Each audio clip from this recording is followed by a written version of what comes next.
என்னைய விட்டுட்டு இன்னொருத்தவங்க கூட தான் போகணும், அவங்க கூட தான் வாழணும்னு ஆசைப்பட்டேன் அப்படின்னாங்க. போயிட்டாங்க. திருப்பியும் வந்தாங்க, காலில் விழுந்து அழுதாங்க. சேக ஆயிட்டு மன்னிச்சுக்கங்க அப்படின்னு. சரி ஏத்துக்கங்க. திருப்பியும் போயிட்டாங்க. நான் என்ன மேடம் பண்றது? இவன் இப்ப இவங்க 3 பேருக்கும் முன்னாடி இன்னைக்கு அவன் வேண்டாம் இவன் வேண்டாம் அவன் கூட தான் போவேன்னா அவன் போய் நிக்கா. இப்ப இவன் நடுத்தல நிக்கான்னு என்னையும் கேக்குறீங்க. இப்ப நான் அன்னைக்கு நடுத்தல நின்னா அன்னைக்கு யாரு வந்து என்ன கேட்டா? நான் பாத்துக்கிறேன் மேடம். அது ஆம்பளை பிள்ளையா இருந்தாலும் பொம்பளை பொண்ணா இருந்தாலும் அப்புறம் நான் என்ன மேடம் பண்ணும்? இவர் செஞ்ச தப்புக்கு பார்த்துதான். இதுக்கெல்லாம் யாரு காரணம் தெரியுமா? அவங்க புருஷமா அது தெரியும் மேடம். என்னம்மா நீங்க இப்படி பண்றீங்களாமா? அவங்க தானே மேடம் நம்பிக்கை கொடுத்து அதே மாதிரி நம்பிக்கை கொடுத்து வந்த பொண்ணு தானேமா அவளும். நான் வண்டியா கேட்பேன். போட நான் ஒரு நான் எங்க போறது? அதுக்காண்டி நான் வந்து எல்லாத்தையும் விட்டுட்டு இப்ப நியாயம் எல்லாம் கேக்குறல்ல, அதுக்கா வந்து நான் எங்க போவேன்? அப்ப அந்த பொண்ணு என்ன செஞ்சிருப்பா? இடம் சரியில்லை, கிளம்பிட வேண்டியதான். இப்ப நாங்க ஹெல்ப் பண்ணறதுக்கு இருக்கோம். ஆனா சேஃபா ஒரு ஹோம்ல சேர்த்து விடுறோம். அதுதான் உனக்கு நல்லது. இல்ல வேணாம் மேடம். ஒரு ஃபீலிங் இருக்கு. கைப்புள்ள குரலி வித்த காட்டலாம் ஏமாந்துறா. நீ மட்டும் வேணா விட்டுலாம். வயித்துல ஒரு குழந்தை இருக்கு, கையில ஒரு குழந்தை இருக்குல்ல. நீ பண்ணறத மகாபாவத்துக்கு அந்த குழந்தைங்க என்ன போயிடுச்சு? நீ கேட்ட ஒவ்வொரு கேள்வி என்ன செருப்பால அடிச்சிருக்கடா மாதிரி இல்ல, உண்மையிலே செருப்பால தான் அடிச்சு. இப்படி எல்லாம் அனுப்ப முடியாதுமா. ஒண்ணு இல்லன்னா உங்க அப்பா அம்மா வந்து கூட்டிட்டு போனோம், இல்லன்னா உன் புருஷன் வந்து கூட்டிட்டு போனோம். உங்க புருஷன் வேண்டா சொல்லிட்டாரு. செலவெல்லாம் ஒரு பாட்டு பாரு. குழந்தை பிறந்தது அவங்கள்ட்ட கொடுத்துரு. மேடம் தர மாட்டேன். என்ன பசிக்கிட்டு இருக்கா?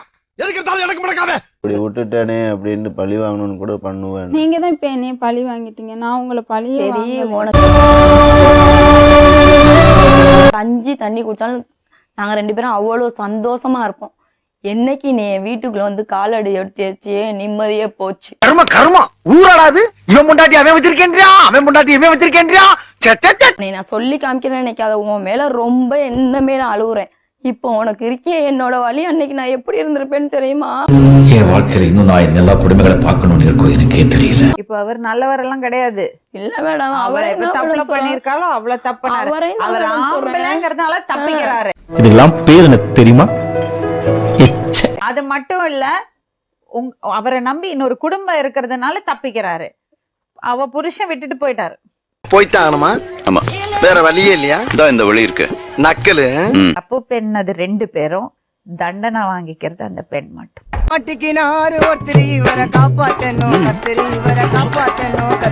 நான் என்ன பண்றது?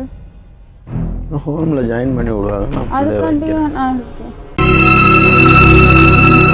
துணையா இருக்க சொல்லுங்க. அப்ப அவங்களுக்கு துணை அவங்களுக்கு இருக்க சொல்லுங்க. அதுங்க அவங்களுக்கு ரெடியானா தாராளமா 2 பேருக்கு துணையா இருக்கட்டும். நான் 2 பேரை ஏற்கனவே வச்சிருக்கேன்.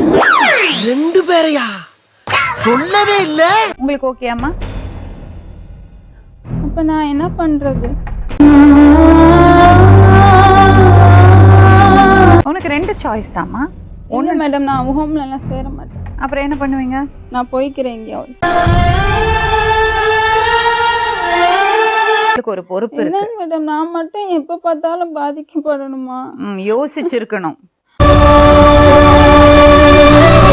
அரிஃபா விட்டுட்டு உங்க கூட வரறா கேளு, கூட்டிட்டு போ.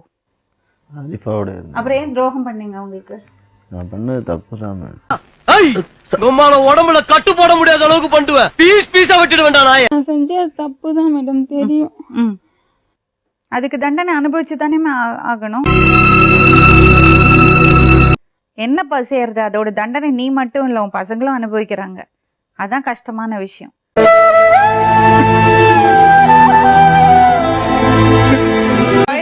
அவர்கிட்ட கொடுத்துடு. பெரிய குழந்தை இவர் எப்படி ஏத்துப்பாரு?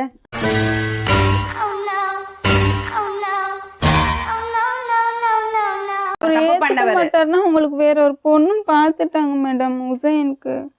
இவருக்கு ஆல்ரெடி ஒரு பொண்ணு இருக்காங்கம்மா. உனக்கு இந்த ஆளு எத்தனாவது? 7வது. நீங்க சொல்லுங்க, மனசாரதான் போறேன்னு சொல்லுங்க. மனசாரதான் சொல்லுங்க.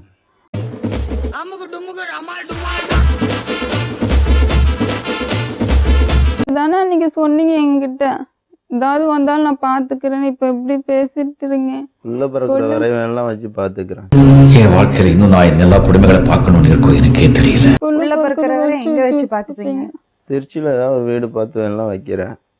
செலவு காசு தரேன். உடம்புல கட்டு போட முடியாத அளவுக்கு பண்ணுவேன். பீஸ் பீஸா விட்டுட்டு வேண்டாம் நாய. உனக்கு என்ன வேணும்?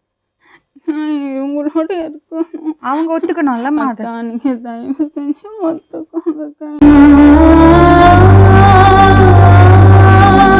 மாத்திடுமா? போன்லாம் மாத்தினே. அதெல்லாம் அங்கங்க இவங்களுக்கு இந்த மாதிரி விஷயத்துக்கு ஹெல்ப் பண்றதுக்குன்னு தெருவுல இருக்காங்க பாருங்க மேடம். அப்படின்னா என்ன? நீ ஒரு விஷயம் பண்றியா? நேர போலீஸ் ஸ்டேஷன்ல போய் கேஸ் கொடு.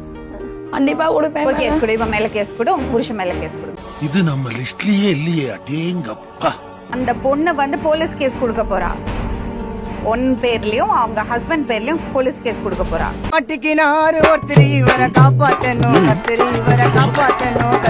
ஹெல்ப் பண்றோம், எல்லா சப்போர்ட் கொடுக்கறோம், டெலிவரி பாக்குறோம். அந்த பெரிய குழந்தைக்கு என்ன வேணுமோ பண்றோம். என்ன சொல்லி அவ கேட்கல. என்ன பச்சிக்கிட்டு இருக்கா? எதுக்கு இருந்தாலும் எனக்கு முடக்காம. அவருக்கு வேலைக்கு போக முடியாது. கஷ்டமா, ரொம்ப கஷ்டப்பட முடியாது. வேலைக்கு போயிட்டு தான் மேடம் இருந்தாங்க. போன வாட்டி தான் மேடம் வித்தாங்க.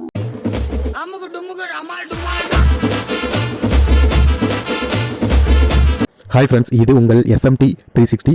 நம்ம சேனலோட நோக்கம் மக்களை சிரிக்க வைக்கிறது மட்டுமே. நம்ம வீடியோஸ் பிடிச்சிருந்தா லைக் பண்ணுங்க, கமெண்ட் பண்ணுங்க, ஷேர் பண்ணுங்க. மறக்காம நம்ம சேனலை சப்ஸ்கிரைப் பண்ணுங்க. சந்தோஷமாக வீட்டுக்கு செல்லுங்கள். நன்றி, வணக்கம்.